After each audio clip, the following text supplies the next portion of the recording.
When I was 11, I was what felt like the only Jew in Utah. Things weren't really working out for me socially. Friendships were being made at church, and I wasn't a part of that. And so going into 5th grade, I just didn't have friends in the classroom, and that really sucked. About 3 weeks into the year, something changed. Something amazing happened.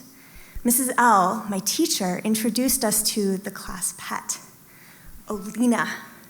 Olina was this amazing Jackson chameleon named after a flower in Hawaii where she was from somehow. She was beautiful. She was small. She was about 4 inches and could fit in the palm of my hand. And she had these amazing beady eyes that could just rotate in every direction. She could see everything. She had this beautiful muscly tail. It could wrap around, and she could wrap tightly around a tree branch. And she had these little fingers, 2 on one side, 3 on the other, so she could just climb methodically. She'd climb up a tree branch. She could climb up your arm. This girl climbed into my heart. And she was brave. Sometimes she would go after these crickets that were literally the size of her body. Her long tongue would zip out, bring it back to her mouth, and she would just kind of fight and crunch until it was dinner. And hilariously, Olina was also kind of a snob. So when I feel kind of fancy, I might ask for a sparkling water. Not this girl. She needed running water. So we had this little electrical pump plugged into the wall, looping into her cage, so she could have her own personal waterfall. I loved her. I would spend my recesses with her. I would come back early from lunch so I could see her. I would stay after school and spend time with her. I know she was the class pet, but we had it going on. She knew I was the best. So one day, we're sitting in class, and a fire alarm goes off. My eyes dart to the back of the room.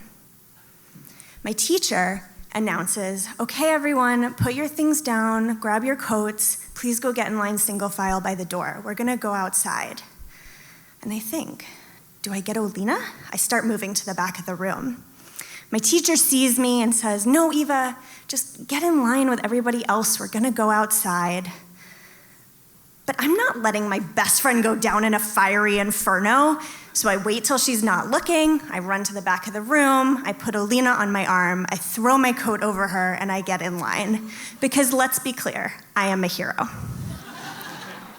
So we go outside, and it's a bit cold, and Olina's crawling all up and down my arm, so I'm really paying attention to her.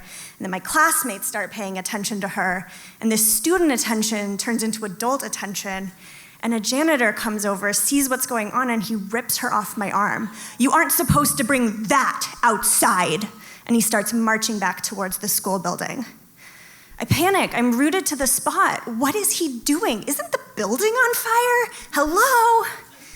The minutes go by, and it feels like an eternity, and I don't know what to do. And finally, "Thank you very much, everyone. You've been great. This was just a fire drill. Please head back to your classroom." Whew, she's okay. I race into the classroom. I make sure she's all set up, and I just look at her.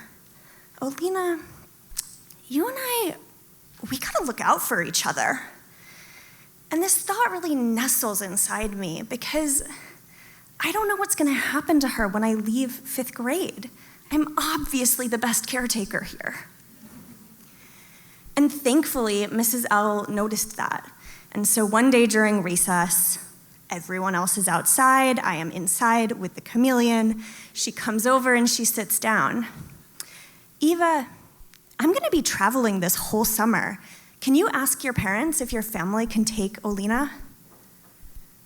Yes, of course we can take Olina. This is incredible. This is the best present ever. I get a 3-month slumber party with my best friend. Incredible. The school year ends, and we bring Olina home, and we get everything all set up for her. We set up her big glass cage, and we put a tree branch in there, and we plug in her water pump and loop it into her cage. And we're really doing it. We buy mealworms that we feed her, and we buy crickets that we're feeding her, and we buy vitamin dust that we sprinkle on top of the crickets to give her. And things are going great. Every day is this wonderful new adventure, me and Olina up against the world. Until one day I get home after gymnastics practice, and my mom says, Eva, I gotta tell you something. Olina died last night. And my brain just freezes. I ask, how? Yeah, it's actually kind of grisly. She chewed through the electrical cord. She electrocuted herself. And I'm so sad. I start thinking about these wonderful times we had together. Sometimes if I would call someone on the phone and I would get bored, I would just put her on my leg and watch her climb up and laugh to myself. Never again. Or sometimes I would put her on a carpet, or I'd put her against different backgrounds to see if she could camouflage, which actually she was very bad at. But she could never get better now. And I'm sad. And as I'm sitting there thinking, this sadness, it actually starts to turn to rage. Because I saved her from a fire. Okay, I know what you're thinking. It wasn't a real fire. But I would have saved her from a real fire. And she had to fry herself? Ungrateful little lizard. So I process the way an 11-year-old can process. I cry, I mourn her, I bury her, and I write an entire book of poems about Olina. And I want to be clear, these poems are amazing. I really knew my way around a haiku. Okay, you don't believe me? Here's one. Olina was a young chameleon. She meant a lot to me. She was so cute, not like a boot, and never annoying like a bee. Okay, I was 11. So I'll simply say, in my life, I've had wonderful friendships since then, human friendships. And I have great, loving relationships in my life. But I've never written anyone else a book of poems.